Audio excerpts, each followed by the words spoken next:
Good morning, good morning. Good morning, good morning. How are you? Weather's warmed up a bit now. What are we doing? Oh, it's 8:20. I've got to go the fast way today. I think, if I remember correctly, the slow way's shut. Yeah. I'll try and keep the blower to a minimum, but it's very humid. So, hope you're well. It's Friday. I only work Friday morning, although I had a guy come in. He's on the DPAS scheme, and he had an accident and broke his front tooth. He's a builder. Believe it or not, it's the second claim he's made for damage to his front teeth. They will pay from external trauma if the injury is external to your mouth. And the origin of that is, speaking as someone who goes back to, who was the first Denplan regional secretary and was in really pretty much at the start with Stephen Knorr and Marilyn Orcherton when they invented this third-party capitation. That dentists wouldn't indemnify patients against any damage because it's the dentists who underwrite the scheme. So the dentist wouldn't underwrite the patients because of the possibility that they might have a devastating episode, as there was when I was at dental school. One of the dental students got hit by a bus and got all his front teeth were smashed up. And you don't want to sign someone up on a dental plan for, well, I don't know, £5 a month, whatever it was in those days, and then find out you're on the hook for £8. So what they did was they insured the risk out of the scheme. So the dentists underwrite the routine stuff, and their insurance scheme underwrites the unlikely stuff, which is like the having to spend time in hospital over your teeth and external trauma and stuff like that. So anyway, it's been an unrelenting deterioration in terms of quality of service since Denplan was good, and then Quentin Skinner set up DPAS, and that was, was equally good because Quentin had worked for Denplan. And then DPAS got acquired by one of the other large providers who really just sort of consolidated the service, but didn't really understand it, didn't really understand what it was trying to achieve and what it had grown out of. And so instead of, being able to ring up their office and then having a customer management system where the woman on the end would say, "Oh, hello, Derek, how are you?" No, because she knew it was me. And they didn't have so many customers or so many receptionists that they didn't know who you were. But now it's like very much, well, your regional representative is Tracy, and then a month later you get another email saying your regional representative is Janice, and then your regional representative is someone else, and you can never talk to these. I mean, if you ring up and you say, "Can I talk to Janice, my regional representative?" They're like, "Oh, I'm afraid she's not in today. She only works Monday morning and alternate Thursday afternoons." So you're like, "Okay, fine. So what the hell use is she?" Anyway. So, and there's two ways you can do these insurance claims. You can either, if by the time you get around to doing the work, you realise that DPS has accepted the claim, then I'm quite happy to do the work, and then when it's done, tell DPAS to reimburse me directly. The problem is it's not DPAS anymore. They've subcontracted it, or they've split off the insurance division. So they've split off the insurance division in much the same way as Rupert split off the Medical Defence Union, made it insurance based. there's this old argument, isn't there, that if it's an insurance policy, you know what you're entitled to. Whereas if it's discretionary, then the discretionary people argue they've never disallowed a claim, but they reserve the right to if they think someone's swinging the lead. So since they split it off into WDEAS, which is the Worldwide Dental Emergency Assistance Scheme, it's just not, they have, for the first time in my experience, they've been funny about paying claims or trying to avoid claims and trying to downgrade claims. So I'm not at all happy with them. In fact, the last time we put a claim in, they were such a pain in the arse that I almost said I was going to leave DPAS over it. I'd rather just, I can collect money on a monthly basis through my card merchant services provider. And I'll just have to tell the patients that all this other stuff, like getting a dentist if you're in Morocco, or getting £25 a day if you're in hospital, or for your teeth, or even just the trauma stuff. Just say that the trauma stuff is excluded. If your teeth are break due to external trauma, then that's down to you to claim on your insurance.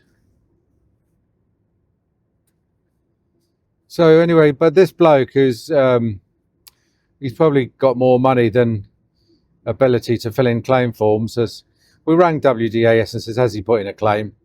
Because you have to remember, it's his claim. It's not your claim as a dentist. It's the patient's claim.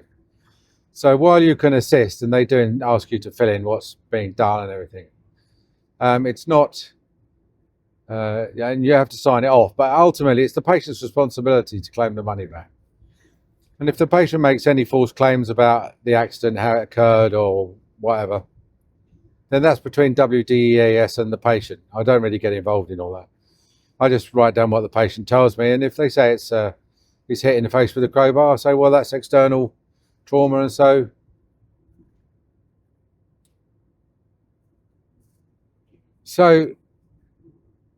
they haven't heard anything. But he has paid now, so as far as I'm concerned, pretty much that's the end of it.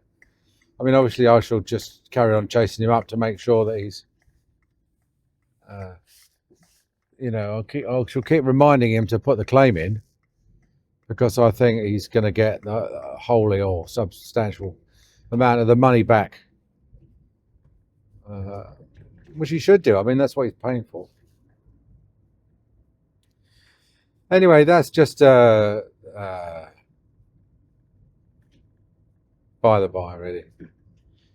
The big issue we had yesterday, which I think it wasn't a big issue, but I mean, I think it's probably most important from the point of view of these podcasts, which do go along the lines of what they don't teach you at dental school. And they can't teach you this sort of stuff at dental school, what I'm about to tell you, because it's just, it falls under the heading of, things that the patients try on. That if you've got a bit of experience, you'll recognize these things coming.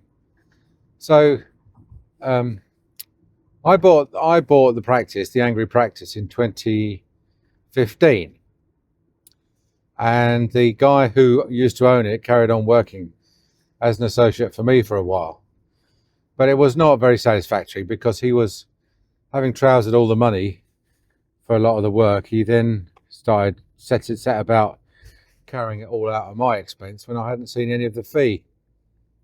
So that was one problem. Then the other problem was that he'd moved to America and was flying back to the UK, and he had a certain requirement for pay for his airfares and stuff like that. And if he only came over for a week or two and didn't do much work, then he would touch me up for a bit of money, lend him a bit of money so that he could pay for the airfare to go back.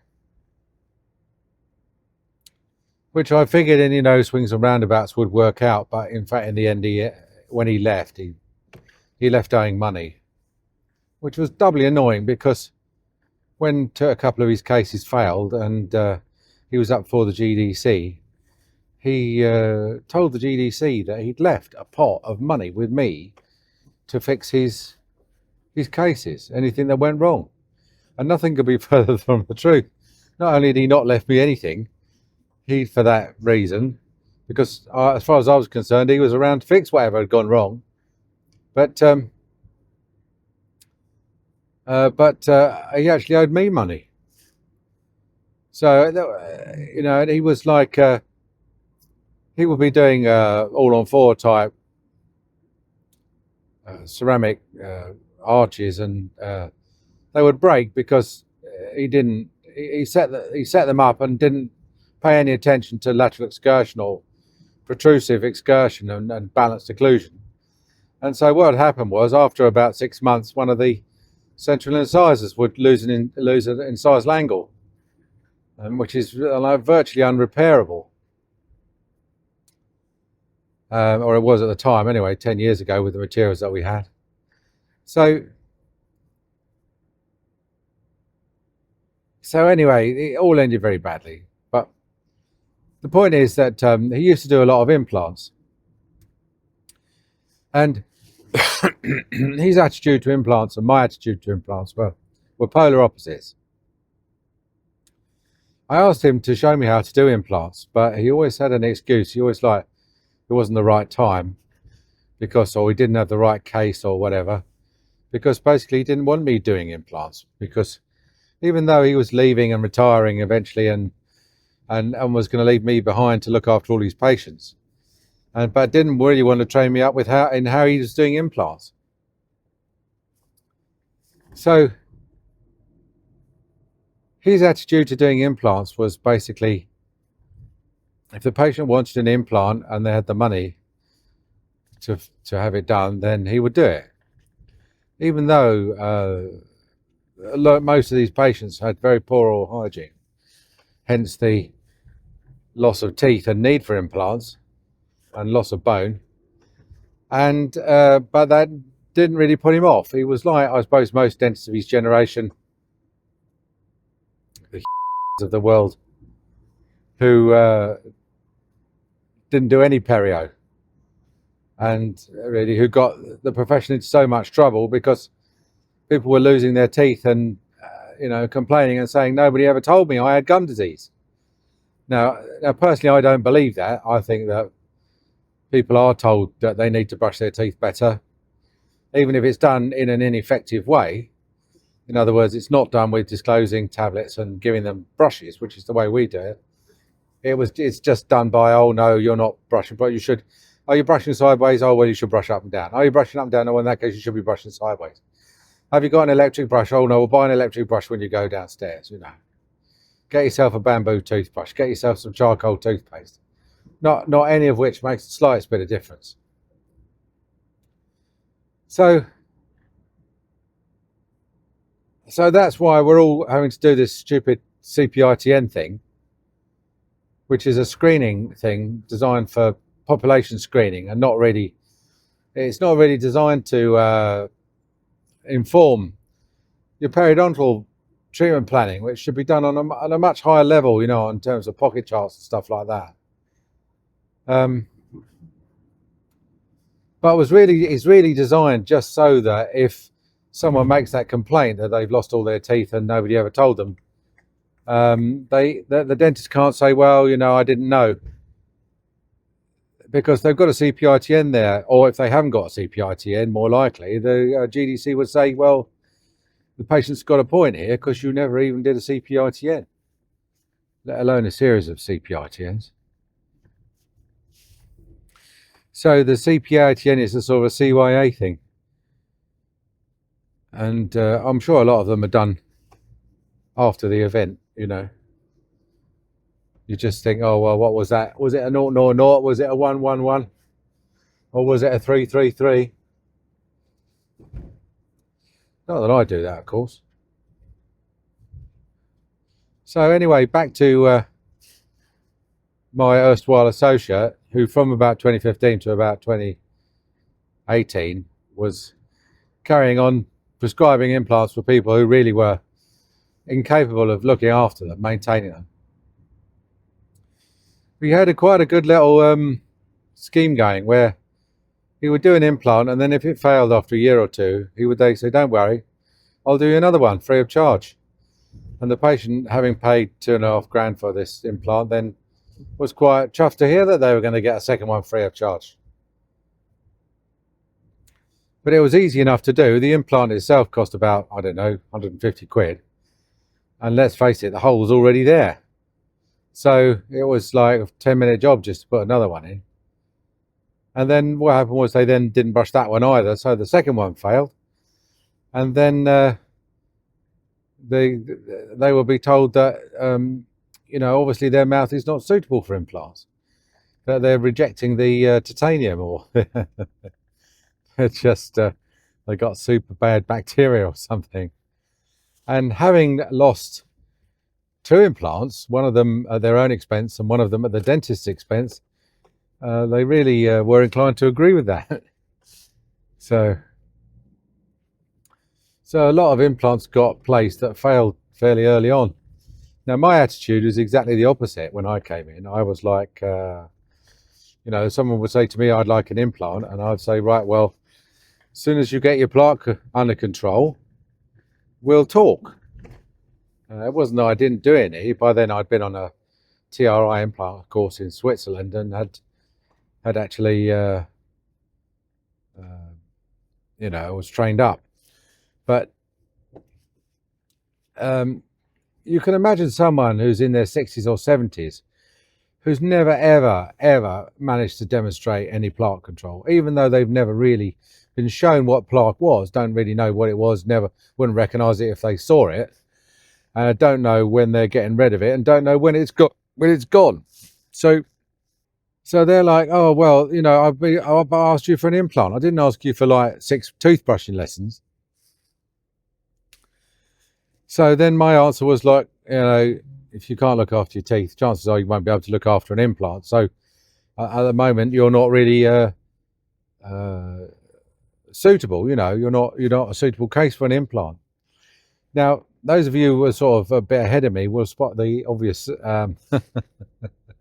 problem with this approach, which is that if you're no good at looking after implants,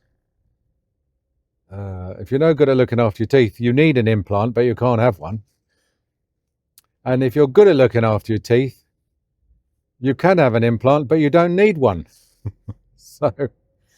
So we did fewer implants. Anyway, cut a long story short, this bloke had rang up shortly after my associate left, I think, and said one of his implants was getting loose, which we were used to this. So I said to him, "He'll have to come in and have a checkup." And he's like, "I don't see why I should have to pay for a checkup. I'm ringing up about my loose implant. It's only like 5 years old, or 3 years old or something. And this is implant aftercare. This is not chargeable." So I said to him at that point, I said, "Look, has left. And I'm not looking after his implant patients free of charge.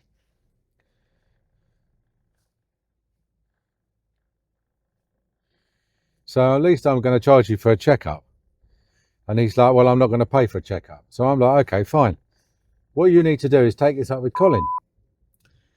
And he's living in America now, so what the best bet is to go to the Dental Complaints Service. So we referred him to the DCS. Now, 6 years later, having no aftercare, or me still never having seen him in the 6 years in the interim, has rung up again and said another one of his implants is loose. And when he was told, pretty much, it was a total rerun of what happened last time, he was told, "You need to come in, have a checkup. 78 quid, then we can have a look and let him know what we can do." And he was then exhibited exactly the same behaviour as he did last time. He complained that he was stuck between a rock and a hard place. He needed dental treatment, but he didn't want to pay for it. So now he's going to have to pay for dental treatment, which he thinks should be free.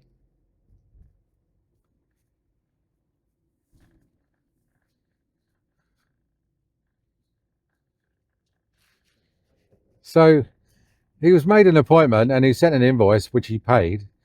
But then when the receptionist came to me and said, look, this bloke has been a bit funny on the phone, just a bit odd, about, complaining about being stuck between a rock and a hard place. And I read his notes and I thought to myself, this is a complete rerun of 2019. So I sent him a very nice email saying that it sounds like a specialist. In other words, I think he'd be better off talking to an implantologist, because what's going to happen is he's going to come in, he'll be annoyed because he's paid nearly 80 quid. I'm going to tell him he's got a loose implant, which he knows anyway. I'm also almost certainly going to tell him there's nothing I can do about it, other than, possibly let it fall out and then try and sell him a bridge or a chrome denture or something. He's a miserable git anyway. And so he's one of these people where, so I emailed him and just said, like, you need to go elsewhere. So I reckon we dodged a bullet there. Now, there are a few little subtle things which lead me to suspect that is exactly what we've done.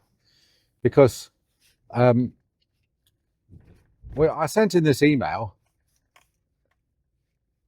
explaining why, and then we cancelled his appointment.